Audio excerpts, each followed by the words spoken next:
everyone. I'm Anna Donlin, and I'm the executive producer of Valorant. And I'm Joe Ziegler, the game director. First, we want to thank all of you for coming on this journey with us. All of you, even those of you that are still waiting to play, are the beginnings of a global community of players that we hope to serve for years or maybe even decades to come. Your excitement for Valorant inspires us every day, and we've been looking forward to sharing this game with everyone. So I'll get right to it. Earlier this year, when we revealed Valorant, we also announced a very aspirational launch date of summer 2020. And we've been wanting to get you this game to help brighten these tough times. But as it turns out, we're not going to be launching this game in a few months. Because we're launching it in a few weeks.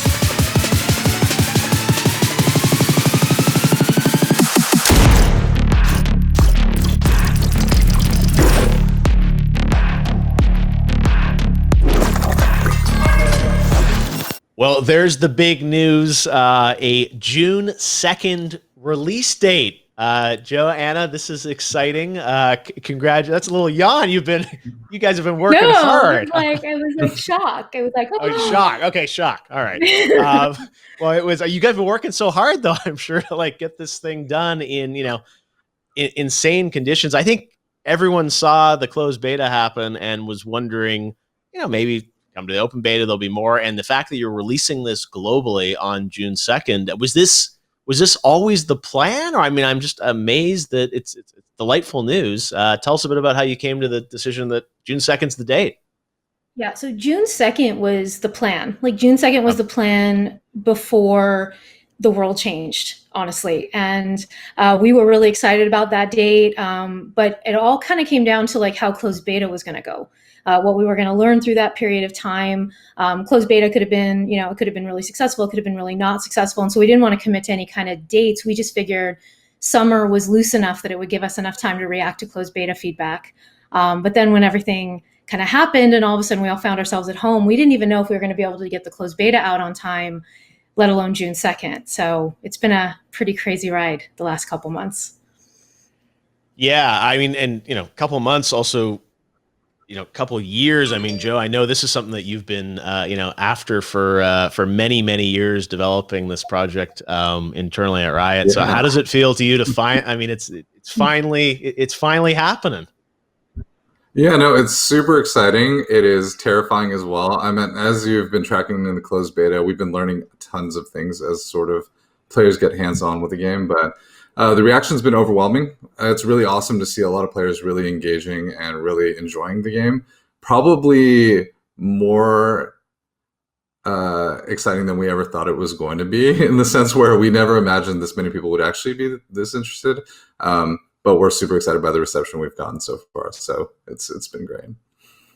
Now, we know June 2nd, it's coming out. Obviously, you're going to kind of, sunset the beta, bring it back for launch here on June 2nd. You teased that there will be new content coming on June 2nd that sort of builds on the beta. We saw in the notes that were sent out that, you're going to potentially have some new agents, new maps. I think, you guys had originally talked about, sounded like 12 agents, 4 maps, 4 release. Like, can you give us a little bit of, I know there are lots of rumors out there about things that may or may not be happening in the near term. And obviously it's a live service game, so there'll be more things, coming online over time. But what can we expect that's going to be new on June 2nd when the servers light up again? I'm waiting to find out too. It's like day by day right now. Honestly, so originally we said there's going to be 12 agents, and we've actually shifted that back to 11 because one of them just didn't make the cut. Sometimes it'll be coming after, but sometimes we're just unable to do that as one of the complications of developing in this weird world that we live in right now. But the 11th agent that people are going to see on day one is definitely going to be an interesting one. And a little spicy potentially. So we'll see how people react to it. And you've already seen a little bit of a preview of the map that's coming on day one in that little snippet of a CG there. It takes place on that map, but more details will come as we get closer to the launch. So, well, you said that people are like, is there a rift opening to somewhere? It's like, it feels like you guys are, the story is going to sort of, I think, live on here as the game evolves. But so sounds like at least a new agent and a new map for June 2nd we feel confident about? Yes. Yeah. And then a bunch of other content like Yeah, like we'll have a pass in there, which will have a bunch of content. We'll have a bunch of new weapon skins coming out. A lot of content that players who have been in the closed beta or watching the closed beta haven't seen yet. So that'll be Okay. that'll be cool. All the I more will say reason if to you've jump in. if you've enjoyed the gun skins so far, you're going to be pretty happy with what we have coming in this launch package. It's going to be great. One thing I know a lot of people are wondering about is also, game modes like team deathmatch, things like that over time, like what I'm sure it's all on the roadmap at some point, right? Like you ask people on Twitter and everyone, wants to know about the full length of when's it coming to consoles, this and that. And it's like, you're just getting through, I know, the initial launch here, but what is like your cadence of kind of updates? And I'm sure some of it will be based on community feedback, but like new game modes, is that something that's like near term, midterm, longer term? Like how do you sort of, plan out what it's going to look like post launch, at least initially? So breaking news, the current plan is to have one additional mode at launch. And I will say Wow. that it is coming in pretty hot. So Yeah. I'm saying this on this day, and the hope Yes. is that it will be there. It'll be there on launch day. But we're going to release that one with a beta tag on it because we didn't get to test it during the closed beta. I think we want to give ourselves some time to see how it goes before we call it official, like second mode. But yeah, there will be a second mode at launch. Any sense of what type of mode we're going to get here? I don't know. Do you want to talk about it, Joe? I don't know. No? I'll mention a couple things, which is one of the things we were trying to get key on was like sort of having a shorter mode that you can play in between the sort of more high stress, longer competitive matches that you're playing. So that's sort of one of the key things that we're focusing with it. Now, I don't want to ruin the surprise. So, when players play it on day one, I'm sure they're going to really enjoy it. All right. But shorter session experience. It is not team deathmatch. Like, I think it's just fair to say that. Like, I know a lot of people are going to ask that. It's not team deathmatch. It doesn't mean we're not looking at that as an option down the line, but that will not be the second mode that we release. No, I gotta say, I think the fact that the date is so soon is surprising in of itself, and I think some people would just be impressed if you were literally just taking the closed beta and tagging it as like, here's the game. But the fact that you're loading in significant new content here, with new mode, new map, new agent is a lot of stuff. Like that's a surprising cadence of all that coming out. Can you maybe talk about your roadmap of how you're thinking about kind of adding content to the game over time? Like you said, June 2nd was always kind of, in your head as that's the date you wanted to hit. Do you have sort of the summer planned out already in terms of like, new things coming online? Like, how are you thinking about, adding stuff to the game over the next few months? It's funny because like Joe and I are looking at each other trying to figure out what we should talk about. We're just like, exactly. I feel him like, he's like, we're trying to read each other's minds. We're literally looking at each other going like, what should we say? I'm like, I'm trying to do like facial signals at him, like what's okay. Well, part of it is, I think you guys, I admire how open you've been with the community too, and like I think people know that like these things evolve, right, over time, and like you said, like you talked about 12. It's like, oh, we're only 11 already, and it's not about hitting the number. I think it's about hitting the quality bar and the experience that fans want. And everyone, it's like when they get excited about a game like this, they just want more and more because they want to invest even more time into it.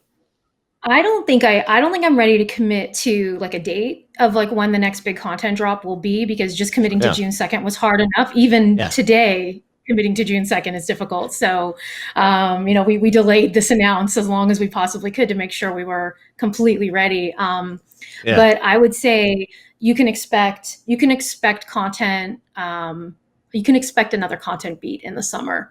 And, we kind of joked internally about summer 2020 and like we ill-defined because we always knew it was June 2nd, which technically isn't summer. So I don't know that we're all that great with dates, but we're great at hitting our targets. And right now we definitely have a target that's during the summer that would bring some more content to the game. I wanted to ask you about the beta experience for you guys, because building this in, quarantine, shipping it, I mean, having the success that you did, what surprised you the most about the kind of response to the beta overall? Like, I mean, you build these games in a little bit of an incubator inside of Riot, and obviously, play testing is a big part of it. But when you have that many folks experiencing the game, like what did you walk away? I mean, as this is kind of wrapping up now, as your biggest learnings from the closed beta? There were a lot. There were a lot. I mean, our first surprise was how many people showed up. I mean, honestly, like I think we internally had kind of prepared ourselves. Like I remember we were having conversations about we'll be able to have healthy queues. Like will we have enough players come in to keep our queue times low? Like that was literally our concern. And then almost immediately the concern became, how do we get all these players who want to try our game out, who have all this valuable feedback they want to give us that we absolutely need to prepare? How do we get them in? And then now we're in this situation where, a quick phone call to, our data center to get things set up is not as easy as it used to be. So I think it was kind of it was a perfect storm, but like in like the best and worst ways at the same time, because it was like, holy moly, everyone wants to play. This is awesome. I can't get them all in. What are we going to do? And so I think that was a really interesting and tricky part to navigate. Joe, you got something? Yeah, I think definitely one thing I've learned is there's a thing we take for granted. I think having worked on League previously, is this idea that you communicate with your audience, you go back and forth with them, and you talk about the things that you want to accomplish, the things that you might break, the things that you're attempting to do. And that's very natural for us to want to do, as developers at Riot. But what I found interacting with audiences is frequently they're surprised that we do that, especially audiences in this genre. And I really hope that they find value in that interaction that we have, because we're finding a lot of value in terms of actually being able to talk with them openly about things that come across in our game, things that happen, and getting information from them that helps us better improve the game. So I was just surprised at how much the players reacted to having that interaction with us, which is in a positive way, which has been great. Yeah, and the fact that you guys have continued to build this, everyone working from home. I mean, you guys probably haven't even seen each other in person in quite some time. I mean, what's it like developing this game in this way? Like, I think a lot of fans and gamers in general are like hopeful that it hasn't delayed games. Obviously, in your case, it hasn't, which is I think a tribute to the team and how quickly everyone pivoted. But like, what's it been like developing it kind of remotely? Like, has it slowed you down or no? So I think it has slowed us down, but not in ways that have been like crippling. I think that there's an emotional cost to this.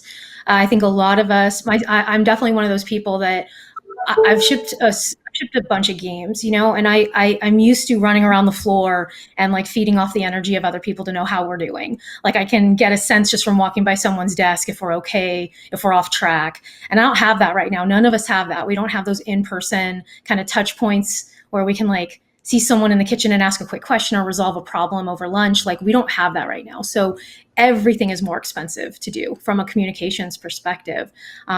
What I will say is we called June 2nd as a team, not just like me as an EP or Riot, but we as a team, we called June 2nd a while ago as like the date we really, really wanted to hit. And this team has been waiting so long to get this game out the door and has been so excited for this moment that when we made our closed beta, when we hit that date and got that out and they saw the response and they saw a million things to fix that players found for us and helped us find, just watching them kind of like that spark in them at a time that could have been really demoralizing and like really hard, I think it reinvigorated them. I'm not going to say that it hasn't taken a toll. It's absolutely taken a toll. I feel it from them. I hear it from them. But if they didn't have this to look forward to, this moment, I don't know if it would have gone as well as it has. So I think they all probably thought I was crazy when I said we're still gonna target June 2nd. At no point did we say let's just move it down, or it was like, no, let's hit it until we can't. And then I think they all rallied and I think they all did amazing. I know they're going to watch this. I think they all did an amazing job. I couldn't have asked for more in this situation, honestly. Yeah, it's again a tribute to the team of what you guys were able to to put together. And as these live service games go, this is really only day one. And I know there's sort of so much that has to be built and tweaked with the community as you go on. in my Twitter feed, a lot of people wanted to talk about, Vanguard and kind of understand that. And I know it's something that is probably a frequent question that you get about that. Maybe since, this is a wide audience and you can talk a bit about it, like maybe just give us the philosophy of like anti-cheat, why that's important and what that does and why that's needed, and just give people kind of an explanation, because I think there's a lot of kind of like misinformation out there as well about it. Yeah, absolutely. So what I think the most complicated thing about anti-cheat is people think, the most common misperception I would say I come across with anti-cheat is people think it's a one and done deal. Like you can create a wall that protects all cheats from coming in. But cheat creators are fairly sophisticated. They're pretty intelligent people, and so when challenged, they tend to iterate just like game developers do on the software that they're making. And so part of anti-cheat is creating a baseline that lets you continuously evolve your anti-cheat efforts on top of it. I would say our team is doing an excellent job staying on top of the problem and continuing to fight, but it's a long war we're going to be in as long as we're a service. And the best thing we can do is constantly stay vigilant and respond as fast as we possibly can. And we've learned to definitely do a lot more of that as we've gone along. Now, Vanguard as a specific anti-cheat solution is one we took that's slightly more aggressive than other solutions that exist, but it's because cheats these days can occur at almost any layer of programming inside of your machine, whether it be at the kernel level or the system basic level, or all the way up to a surface level. And so we want to make sure that we're creating a system that can prevent those cheats at every level from coming in and disrupting the game and disrupting the fairness of the game. Yeah, no, it's one of those things that, as you said, like in order to get at the cheater, you obviously have to go, right to the core sometimes, because that's how they get in. And it's, I know some people, have, they're precious about their machine and sort of like what access a game gets. But it sounds like one of those things where you said it's like you have to be a balance, right? Because it's like you want to keep it fair, but also you want people to feel like you're not invading them in some way. Exactly, and we've done a lot of work to make sure that invasion is definitely not happening. We're not taking any data from their machine. We're just monitoring things that could be invasive to the game cycle. And so the actual anti-cheat system doesn't report actually anything back to us from the user's machine. It just simply is there to monitor for the purpose of the game. So, yeah, no, well, it's one of those things. It's everyone cares so much because they're playing the game, and lots of people are installing it and playing it. And obviously, it's going to lead to, I think, some amazing, competitive moments, I think, throughout the summer as well, because, everyone's hopefully on level playing ground. I do think it's a controversial approach. I mean, we've definitely seen it, right? Like we're not blind to the conversations that are going on around it. We've been very transparent about it, and we've been very honest about it. And, I think a lot of people have been questioning some of the articles we've put out or the different talking points we've had around this. I would just say, like, everything that we're publishing, we've been a very transparent team so far. We want to be really honest about the choices that we're making. And if you've educated yourself on those things, you've read those articles and you're still uncomfortable, we will continue the conversation, and we will continue to work hard to earn people's trust. But we believe that this is the solution that helps us keep cheaters out of the game, which I think is what ultimately we really want, to keep this game really competitive. So, but we understand. I mean, I empathize with people who feel uncomfortable with this. I hope that they'll come around to trusting that that what we're doing in a really safe way, and we're doing it for the good of the game. Guys, thanks for joining us and talking so honestly and transparently with the community as you have been about your plans for the game. We'll see you online on June 2nd.